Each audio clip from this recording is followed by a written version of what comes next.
Antonio Piñero entra en la jaula de los teólogos para dar cuerpo a su tesis.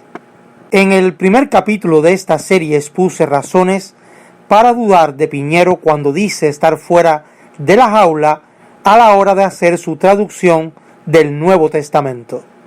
Entiéndase jaula la presión ejercida por las instituciones religiosas hacia los traductores de la Biblia.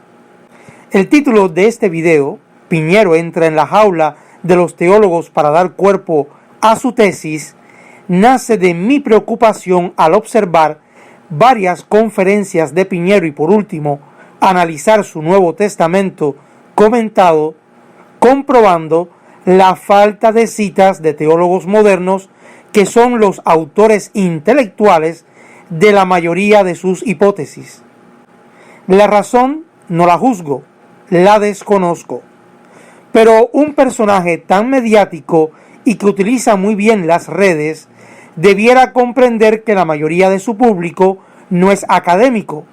Una persona sin conocimiento de la teología liberal, tanto católica como protestante, desde el siglo XIX al XXI, al escuchar a Piñero contando otra versión de lo que tradicionalmente se conoce del Nuevo Testamento, llegará a la falsa conclusión de que Piñero es un genio, que ha descubierto o al menos armado el rompecabezas del Jesús histórico y la figura del apóstol Pablo.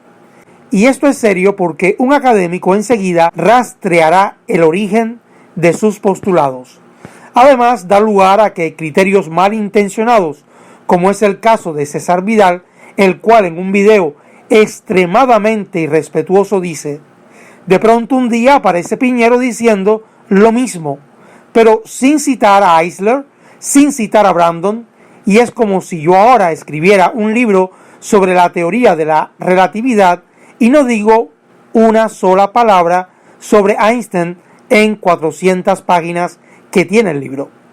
Desgraciadamente, para mi disgusto, debo darle en este punto, y sin que sirva de precedente, la razón a Vidal. Pero la verdad hay que exponerla.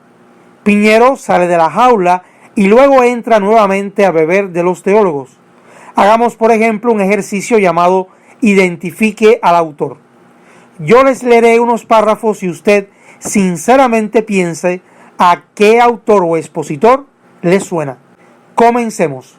Estos adversarios, refiriéndose el contexto a los de Pablo, eran sin duda dirigentes de la iglesia de Jerusalén, y entre ellos se contaban los discípulos de Jesús.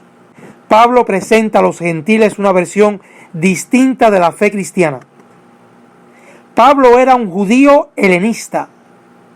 Pablo reinterpretó la crucifixión. Parece que el futuro de la enseñanza paulina se aseguró al desaparecer la iglesia de Jerusalén en el curso del desastre nacional del año 70. Pablo sembró una semilla cuyos frutos serían el cristianismo como religión universal de salvación. Aquel acontecimiento, refiriéndose a lo ocurrido en Jerusalén en el año 70, significó además la ocasión para que el cristianismo se difundiera en el mundo grecorromano, con la necesidad de verter sus doctrinas en términos de pensamiento metafísico griego. De este proceso resultó la doctrina de la Trinidad.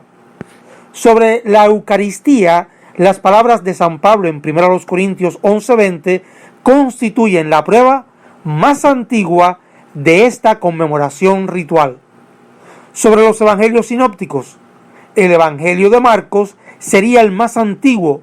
Los sinópticos dependerían de una fuente perdida que se designa con la sigla Q.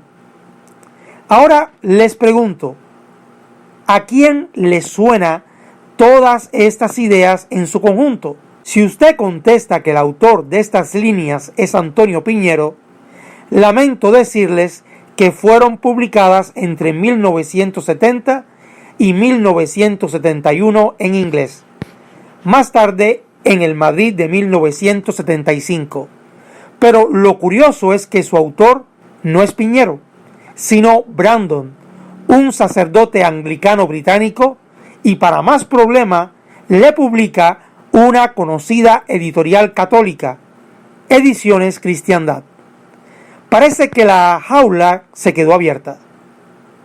Créanme que esta no es la única obra de editoriales cristianas que publican ideas que más tarde reproduce Piñero. Les pongo un último ejemplo. En su Nuevo Testamento, Piñero afirma, como si los cristianos no lo supiéramos, que los libros del Nuevo Testamento no están en un orden cronológico. Y repetidamente, no solo en su obra escrita, sino en sus conferencias, menciona como algo novedoso que Primera a Tesalonicenses es el primer libro en escribirse. Año 1998. Sale a la luz el Comentario Bíblico Internacional de la editorial católica Verbo Divino. En la introducción a este libro alega: la carta es importante porque es la primera de las cartas de Pablo. Ahora noten, y posiblemente el escrito cristiano más primitivo que conservamos.